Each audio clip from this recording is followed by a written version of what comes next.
Hello, my name is Livia Nordström and I'm working at the Department of Applied IT at University of Gothenburg.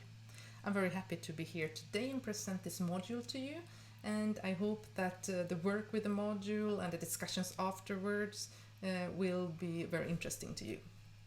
So the topic I've chosen for this part of the course is about technology and work.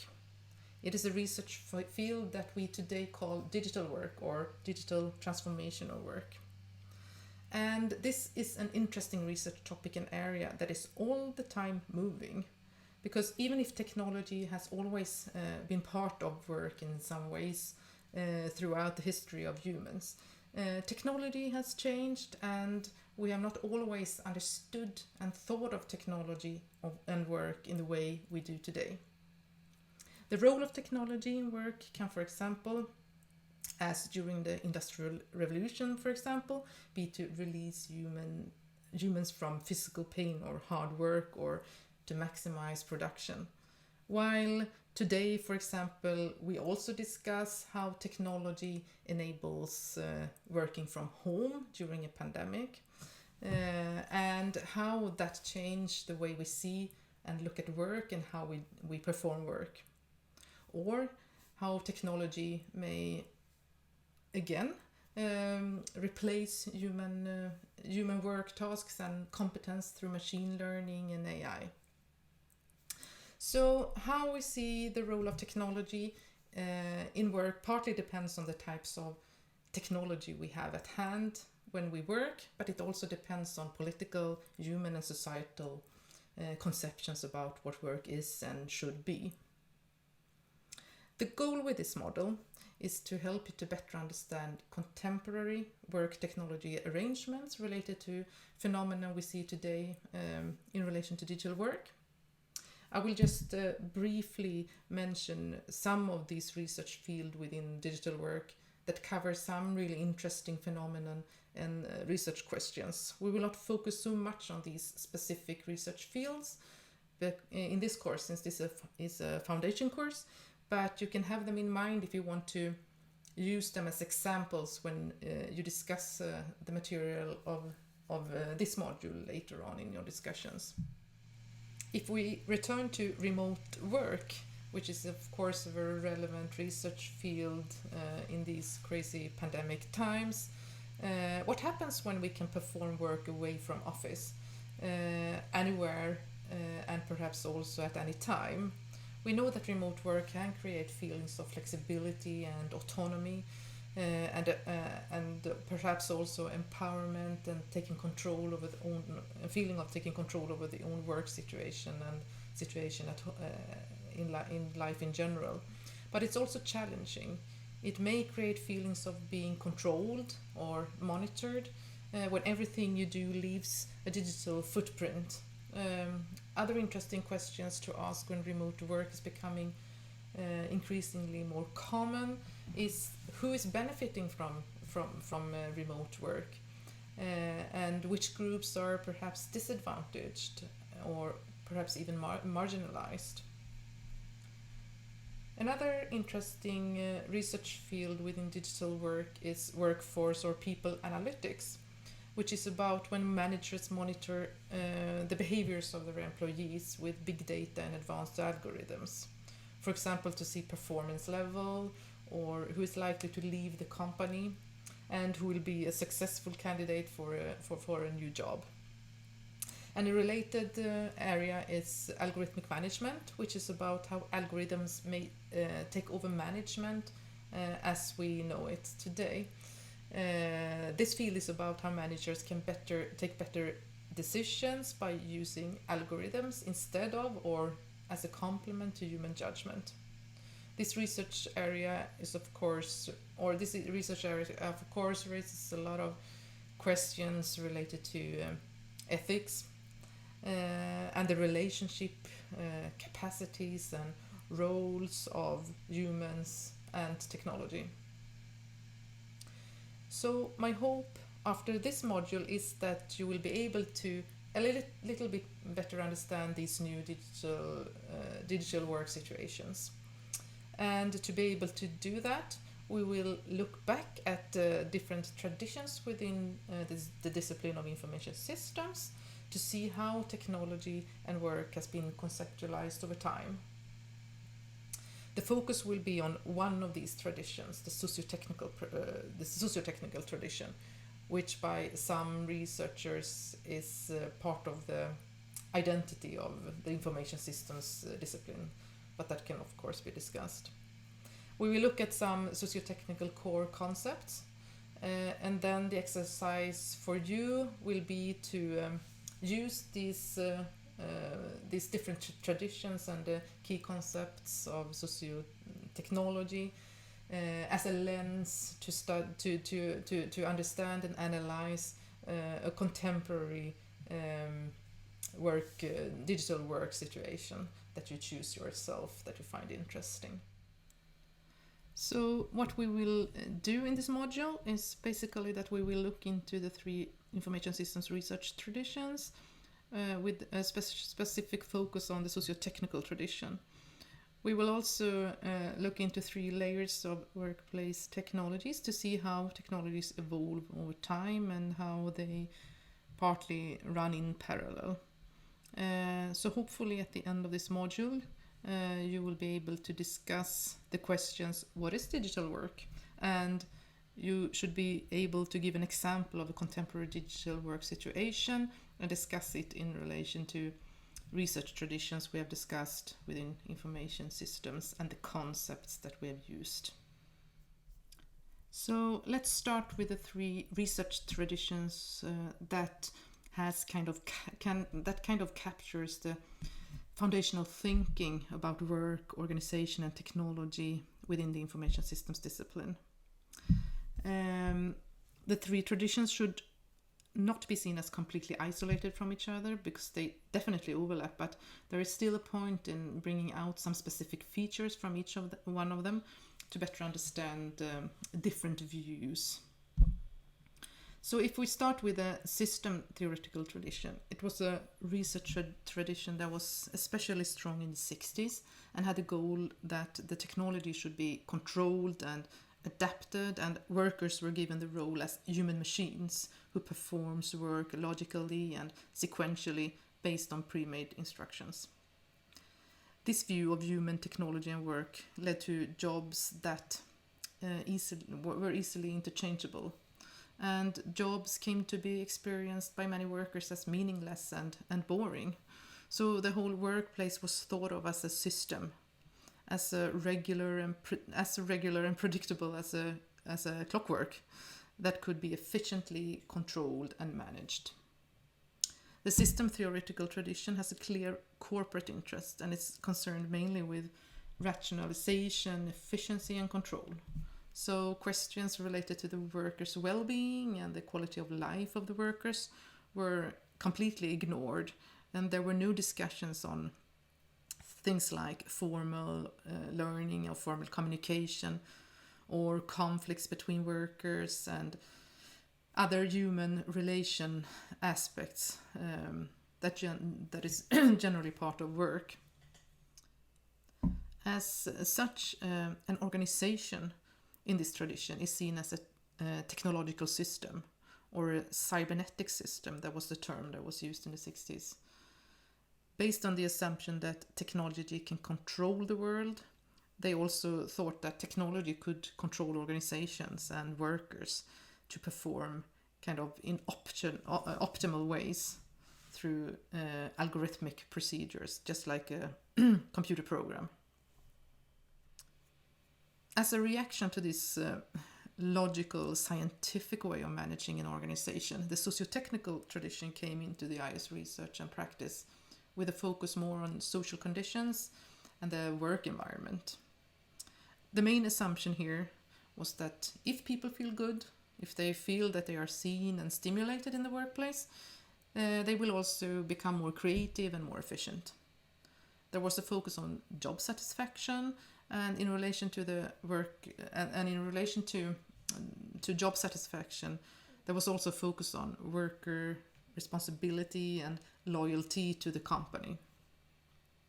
The socio-technical tradition started with when system developers managers and researchers slowly realized that not all problems had a technical solution. Some problems were also organizational and social, so those aspects needed also to be taken into consideration in development of new technologies and work practices. And to do so, system developers and researchers alone could not design the technology according to the socio-technical perspective because they lack the insight of the organizational context. So a participatory approach to development of technology and work was therefore developed, and this approach has since then strongly influenced the IS researchers in their choice of research methods.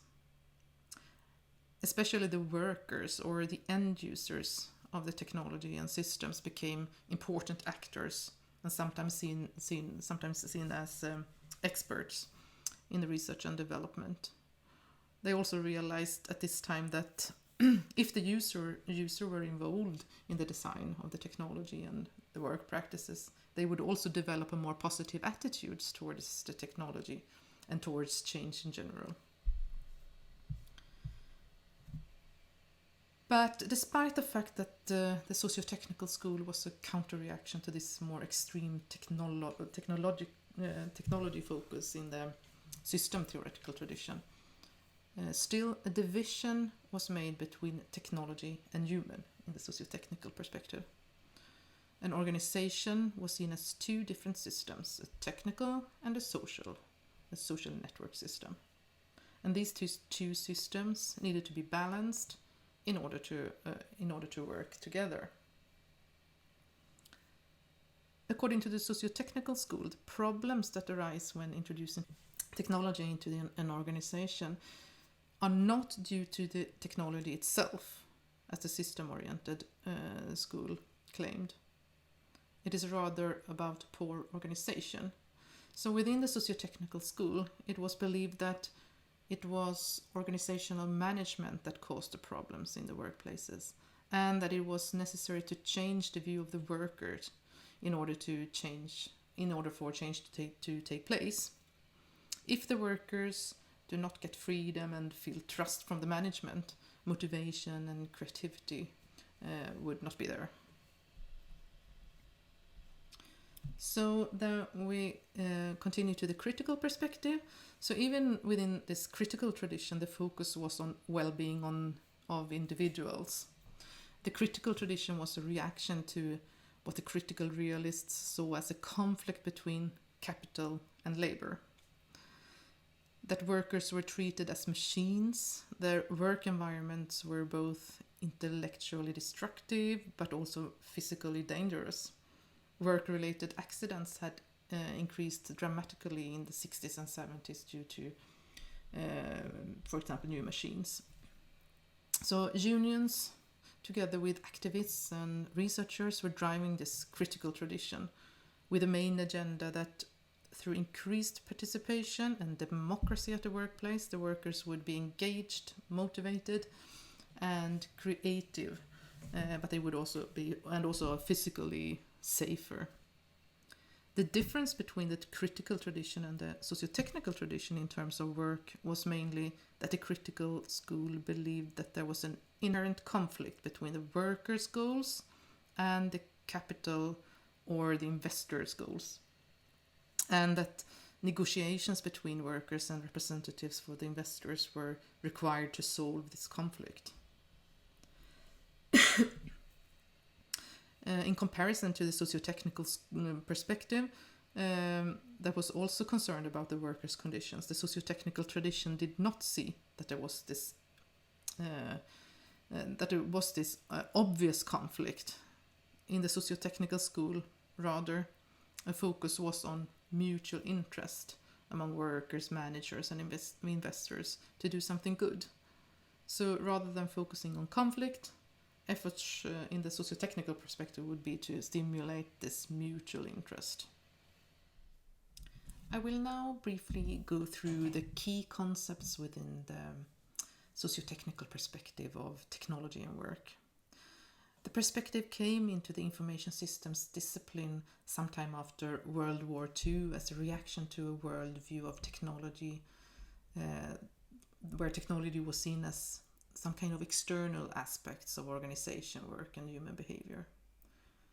So this new perspective sought to kind of bridge the gap between, on the one hand, the socially oriented approaches that aim to solve organizational issues, and on the other hand, the more technologically oriented approaches within disciplines such as computer science.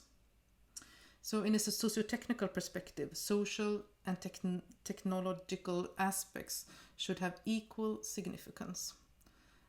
Beath and colleagues formulate this quite nicely as neither technology nor human activity deserves a privileged position with respect to the other in shaping ongoing practices. It is the interplay between the two that matters. This view of mutual constitution differs from technological determinism and social determinism. Technological determinists see technology as the main cause of organizational change. It is the technology that impacts or has an effect on organizational change and human behavior. While social determinists, on the other hand, see technology as being caused by or created for organizational and people's needs. So mutual constitution here means that both human and technology have some sort of agency. They have the ability to act in a given situation. And these actions are not deterministic. They are not independent of each other and independent from things around them. They are rather interdependent and part of a so-called co-evolution of social and technological developments. This is very important in the socio-technical view because a too heavy focus on technology will end up with a too materialistic understanding of work, and that technology alone drives development. This is a common view even today, and I think most of you can recognize examples from everyday life that we sometimes think that it's just to add some type of technology and that will solve the problem we have. On the other hand, a too heavy focus on the social aspects will lead to over-reliance on social order as a primary driver. And that will instead risk to black box technology completely or simplify the role of technology. So a mutual constitution is a core concept of socio-technical perspective that emphasizes the complex and dynamic interactions between humans and technology that take place in the work context. In a socio-technical perspective, technologies are always socially situated. That means technology can never be properly understood if we don't see them in their use context. We also cannot understand technology use if we only see the use as a snapshot in time. We need to study it over a longer period of time. So a socio-technical perspective embeds technology into a complex world of situated actions. Socio-technical scholars therefore never diminish or remove contextual factors, even if they have limited influence. And in relation to this, socio-technical thinking means to achieve active participation of all stakeholders in this complex context which we study, and co-creation, the creation together of technology and work practices is considered a necessity to meet current challenges in contemporary digital work. And finally, emergent human technology configuration is another concept that is important in the socio-technical perspective. It refers to a relational association between human and technology. It means, as Lucy Suchman formulates here, how humans and machines are figured together or configured in a contemporary technological discourses and practices, and how they might be reconfigured. So social and organizational structures such as experience, knowledge, power relations, or norms. They are not fixed. They rather emerge in the use of technology. In that way, work and technology emerge. They become in action. So technology, in this view, is not a static artifact that is implemented into an organization in order to change things, or something empty or neutral for people to just smoothly utilize. According to this socio-technical view of work, the technology we use for working is becoming as it's used, and work is dynamic practices of interaction between human and technology. Even though Dahlbom, in his paper from 1996, is critical to this extreme technological focus that we see in this system theoretical school that we talked about earlier. He doesn't agree on this focus, but still he says that he thinks that the society wouldn't have looked the same if we wouldn't have had this extreme focus during this time. We would, for example, not have had the powerful bank systems we have, and consequently not the international financial market that our society is made up of. But still, he also says that it's not enough to see technology as a force that develops society. Technology is part of people's lives and the society we live in. So he argues that it's only when we begin to see technology in that way that technology becomes interesting to study. And already in the 1996, Dahlbom calls for a nuanced picture of different types of technology. He talks about 4 varieties of technology. First, technology as a tool. This view means that technology is built into our gadgets. An example here is the personal computer that came in the 80s. Technology as tools helps us to facilitate things in our lives, and we can enjoy using the technology. It tends to make us kind of drift away into the use of the technology, and we forget about other, perhaps more important things, but it does not require too much commitment from us. It does not affect us significantly. It's just there. It's a tool. Another technology he describes is the system. This technology is represented by the large-scale industrial production systems, the machines in the factories, for example. And the role of this technology is to streamline, systemize, and control. The system technology is a kind of a nervous system in the society. Then technology can also be seen as a medium for communication. Online social networks coming in the 80s are examples of technology as a medium. The medium type of technology does not exactly force us to use it like the system technology does. Instead, we choose to consume it. In the media view of technology, the technology as such is not in focus. Focus rather is on what the technology gives us in terms of communication and culture.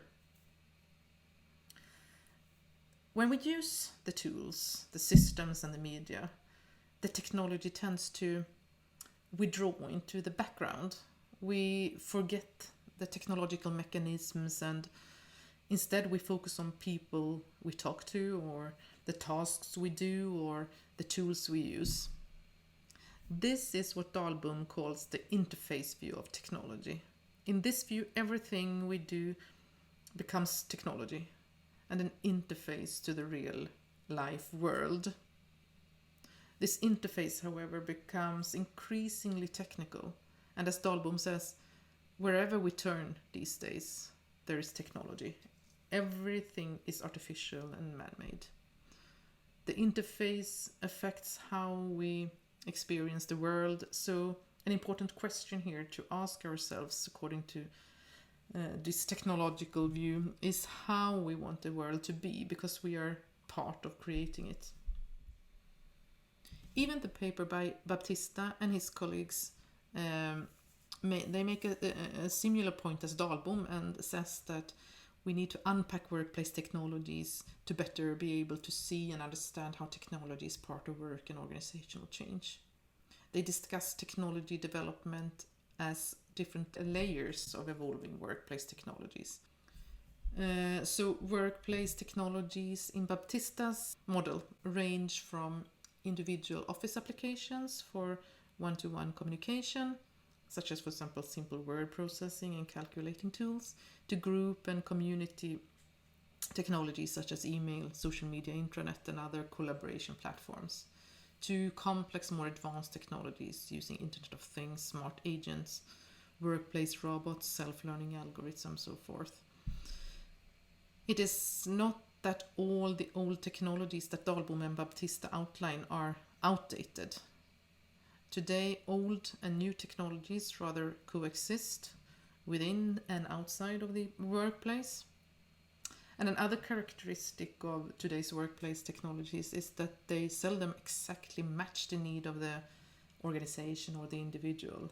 Instead, they are rather designed to be open enough to be configured by the user through use in the work context. I will end the lectures here and wish you good luck with the reading and the work with material. And I hope the lectures have helped you to see how the papers relate to each other, and that they have contributed to your understanding of the foundations of digital work.